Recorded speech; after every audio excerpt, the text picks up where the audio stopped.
তুমি বলবে তো দাঁড়িয়ে আছো মন্দিরের আর একটা জানি না তুমি তো দাঁড়িয়ে দিলাম আগে করিয়ে দিতাম এখানে তাহলে তুমি দাঁড়াতে বিশাল হোমযজ্ঞ চলছে চলে গেছো তো সেই যজ্ঞ আপনাদের আমি একটু দেখাতে চেষ্টা করছি। আপনারা দেখুন কত সুন্দর যজ্ঞ হচ্ছে।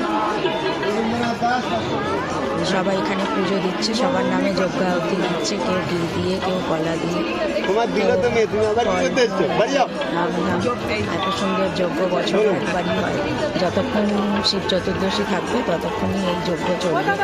এইবারে শিব চতুর্দশী আজ থেকে কাল অবধি রয়েছে, আজ থেকে কাল অবধি এই শিব চতুর্দশী থাকবে। কালকে 8:30টার পর এই যজ্ঞকুণ্ড নেবানো হবে, তার আগে অবধি জ্বলবে সারাদিন রাত ধরে। সকাল থেকে শুরু হয়েছে, সন্ধ্যেবেলাতেও চলছে, সারা রাত চলবে। আমি আপনাদের একটু দেখাচ্ছি, আপনারা দেখুন কত সুন্দর হচ্ছে। আর এদিকে মানুষজন, এখানে মহাকালেশ্বরের মন্দির, এখানে সবাই পুজো দিতে এসছে। সন্ধ্যের পুজো, সকাল থেকে পুজো চলছে।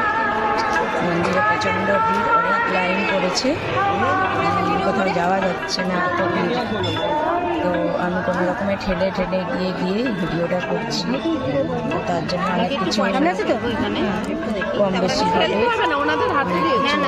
ভুল ত্রুটি হলে ক্ষমা করে দেবেন। দিয়ে তবে এই যজ্ঞটা দেখুন, এই যজ্ঞটা দেখলেও তাতেও নিয়ে আছি। তো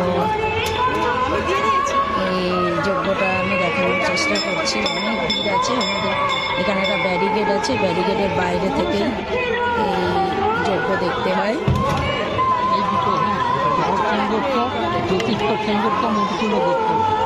সবাই সবার নামে, তাদের যারা যেরকম অসুস্থ আছে, সুস্থ আছে, চাকরির জন্য, কেউ সংসারে সুখের জন্য, অর্থনৈতিক পরিস্থিতি ভালো হয় যাতে, সব কিছুর জন্যই এখানে মহাদেবের কাছে প্রার্থনা করেন এবং সেই প্রার্থনা সফল হয়। তাই ভক্তবৃন্দরা সব অনেক দূর থেকে আসেন, দূর দূরান্ত থেকে এখানে এসে যজ্ঞাহুতি দেন। সারাদিন ব্যাপী এই যজ্ঞ চলবে। এটা একটা অত্যাশ্চর্য ঘটনা, এরকম দেখা যায় না। একদিন ব্যাপী সারা রাত, সারাদিন, সারা সন্ধ্যা ধরে এই যজ্ঞ পর্ব চলছে। আপনারা শুধু দেখুন। আমি সকালেও এসেছিলাম, এখনও এলাম।